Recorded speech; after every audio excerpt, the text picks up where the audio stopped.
ठहर जाओ, उस निवाले को मुंह तक ले जाने से पहले 100 बार सोच लेना। क्या तुम जानते हो कि इस बार 14 जनवरी 2026 को तुम जो खिचड़ी खाने जा रहे हो वो अमृत नहीं बल्कि विष के समान हो सकती है। जी हाँ, मैं जानता हूँ तुम हैरान हो। तुम कहोगे महाराज जी, मकर संक्रांति पर तो खिचड़ी खाना शुभ होता है, शगुन होता है, लेकिन मेरे बच्चे 2026 की ये मकर संक्रांति साधारण नहीं है। ग्रहों ने ऐसी चाल चली है जो 100 सालों में शायद ही कभी देखने को मिलती है। इस बार एक महाधर्म संकट खड़ा हो गया है। एक तरफ सूर्य देव हैं जो कहते हैं खिचड़ी खाओ और दान करो, और दूसरी तरफ जगत के पालनहार भगवान विष्णु खड़े हैं जो कहते हैं अगर आज अन्न का एक दाना भी खाया तो नर्क के द्वार खुल जाएंगे। अब तुम क्या करोगे? किसे खुश करोगे और किसे नाराज? अगर खिचड़ी खाई तो विष्णु जी का श्राप लगेगा, और अगर नहीं खाई तो संक्रांति अधूरी रह जाएगी। लाखों लोग, मैं फिर कह रहा हूँ लाखों लोग 14 जनवरी को ये गलती करेंगे और साल भर रोएंगे कि हमारे घर में बरकत क्यों नहीं हो रही। अगर तुम इस धर्म संकट से बचना चाहते हो और जानना चाहते हो कि शास्त्रों का सही नियम क्या है, तो अगले 5 मिनट तक अपनी जगह से हिलना भी मत, क्योंकि आज मैं तुम्हें वो गुप्त नियम बताने वाला हूँ जो सिर्फ सिद्ध संतों को पता होता है। अब ध्यान से समझो कि 14 जनवरी को आखिर होने क्या वाला है। पंचांग के अनुसार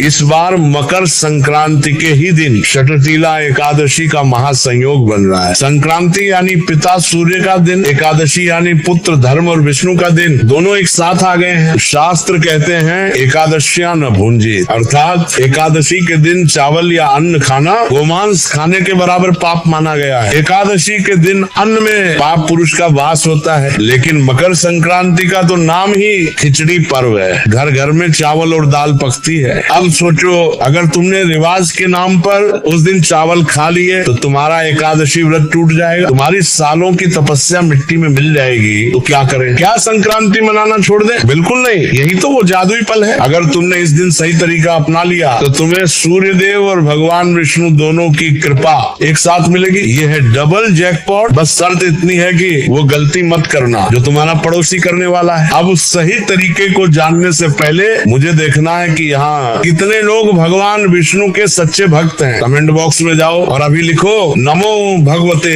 वासुदेवाय। ये सिर्फ मंत्र नहीं, ये तुम्हारी ढाल है। जैसे ही तुम ये लिखोगे भगवान विष्णु तुम्हारी बुद्धि को सही दिशा दिखाएंगे। लिख दिया? बहुत सुंदर। अब सुनो वो नियम जिससे तुम्हारा धर्म भी बचेगा और त्योहार भी मनेगा। शास्त्रों का स्पष्ट आदेश है, जब भी संक्रांति और एकादशी एक साथ टकराएं तो जीत हमेशा एकादशी की होती है, क्योंकि एकादशी व्रतों का राजा है। इसलिए 14 जनवरी को गांठ बांध लो। घर में खिचड़ी बनानी तो है लेकिन खानी नहीं है। सुनकर झटका लगा? सुनो, संक्रांति पर खिचड़ी को छूना और दान करना जरूरी है, खाना नहीं। तो उपाय क्या है? 14 जनवरी की सुबह चावल, दाल, नमक और घी को कच्चा ही हाथ लगाकर संकल्प लो और किसी ब्राह्मण या गरीब को दान कर दो। इससे संक्रांति का पूरा फल मिल जाएगा। और खाने के लिए यही तो इस दिन का नाम है, षटतिला एकादशी। इस दिन अन्न नहीं तिल खाया जाता है। खिचड़ी की जगह तिल के लड्डू, कुट्टू की पूरी या फलाहार करो। याद रखना मेरे बच्चे, अगर जीभ के स्वाद के लिए तुमने चावल का एक दाना भी मुंह में डाल लिया तो साल भर घर में क्लेश और बीमारी का वास हो जाएगा।